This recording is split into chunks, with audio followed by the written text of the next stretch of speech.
Good morning, Mr. Riley. This is James Thompson, Cist 2601, CRN is 16338.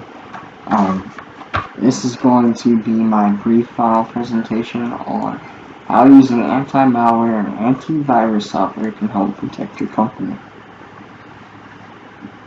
Verification once again. Alright, so brief definition of what anti-malware software is. So you have an anti-spyware program, you have an antivirus program. Anti-malware programs kind of mesh those together into one functional application that actively and passively scans for both of them. From a security from an organization standpoint, in general, this is a imperative piece of software that needs to be implemented in every single environment. Some of the tools that anti-malware offer can not only negate attacks, but detect them before they ever have the chance to affect you, or even attempt to affect your personal device, organizational device, or your network in general. I'm going to touch base with some of the terminology used with anti-malware. You have signatures, which these essentially identify any copy of the malware on your system. These are going to be compiled in what you would call a signature database. To make the most of the malware tool, whichever anti-malware tool that you choose, security should implement what's called a malware eradication policy or plan. Usually this is going to involve two steps. Your anti-malware software will usually have a proprietary guideline, more or less a resource page on the best steps to implement a eradication plan, and that should be your first resource that you're going to consult when making this plan. Your second one would be Microsoft, their support services, more specifically the Microsoft tool known as the malicious software removal tool. This also has guidelines, and it has advice plans on how to best secure the network. Some of the methods involved in this anti-malware software, you will get real-time shields. These shields are typically capable of monitoring incoming and outgoing traffic. It does it under a number of different services. Anything from email messages, and this can be internet email messages, this can be client-based local email messages, web traffic, it could be application network traffic. And what this allows you to do is it allows you to undergo your network or your organization's responsibilities with a peace of mind.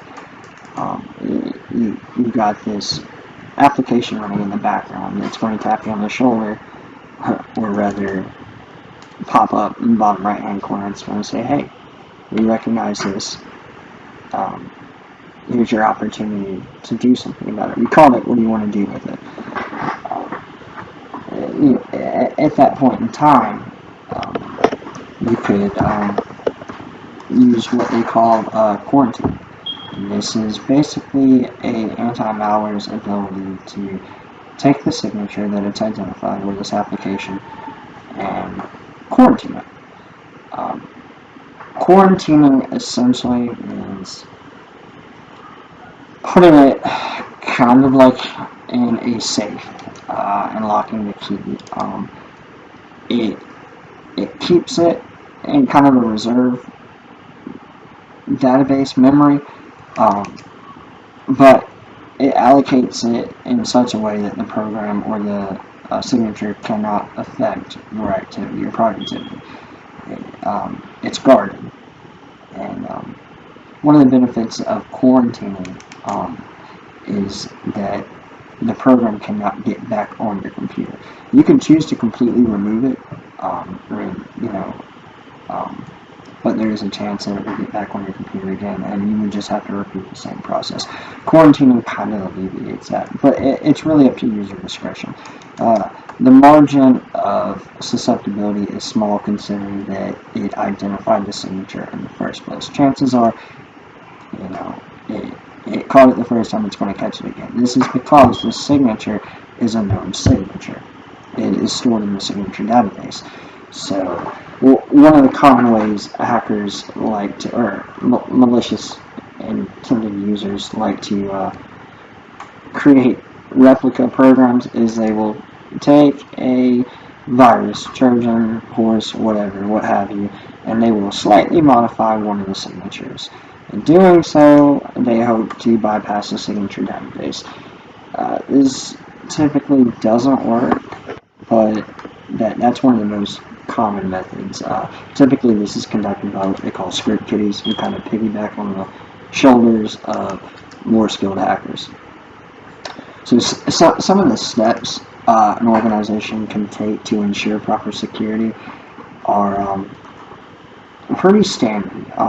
If you have an anti-malware service, you want to periodically update the software. What this does is it updates the signature database, and you can also look in the application where we were talking about the eradication plan. Somewhere under there, it will probably dictate how often an anti-malware service updates their signature database, how often they'll send out updates. And for a super sensitive security environment, I would definitely pick a program that updates more often than not. This alleviates the susceptibility for what is known as a zero-day attack, and that is a brand new virus or malware that has just hit the network, and anti-malware systems are not yet equipped or knowledgeable of it. They can't act on it. It probably has the largest impact on organizations or just end users in general, due to it being unknown. It's not in the database, so it's not going to be detected. There are actually some laws that apply to zero-day attacks. If an organization suffers a zero-day attack, under some laws, depending on how the organization is affiliated and with who and with what, it is absolutely mandatory that you report the zero-day attack, else you can be liable for not reporting it. So, right. Outside of that, there's just several smaller factors that fit into some of the tools that the anti-malware service will offer you. Like the shield that we were talking about, as far as monitoring emails. Emails are one of the most common avenues for attack. It comes with the capability to inject attachments and hyperlinks with malicious backdoors, viruses, rootkits, what have you. If a user clicks on that and they weren't flagged by the anti-malware shield, they click that, well, at that point it's too late, because you've executed that file, you've clicked that link, you've granted this virus, this program, some type of permission to run on your machine. So it's going to be able to carry out its intended objective. And in a network, a local interconnected topology, just one computer downloading and executing this can be detrimental to every other computer on the network. Which in regard, goes back to why it's so important to keep this software updated as often as you can. Matter of fact, that best practice for an organization would probably be to create a daily update. Even if it's got automatic updates on, those automatic updates may be scheduled through that anti-malware company's policy to where it's at a particular time each and every day. If that update came out 4 hours earlier, that leaves you with a 4-hour window that you could be susceptible to an attack that update addresses. And now the likelihood of that happening is small, but there is a likelihood, so it's just best practice. It's also best practice to conduct this daily update at a time where it's not going to have a debilitating effect on your organization. And this is because anti-malware services, some are resource heavier than others. McAfee used to be extremely resource heavy, but I've heard that they've gotten better with previous versions. So, but right, you would want to schedule it at a point of downtime in your network. You can even create a GPO to address this update. So all computers mandatorily checked for this antiviral update. Alright, that is my presentation on anti-malware and how it can help secure an organization. Thank you.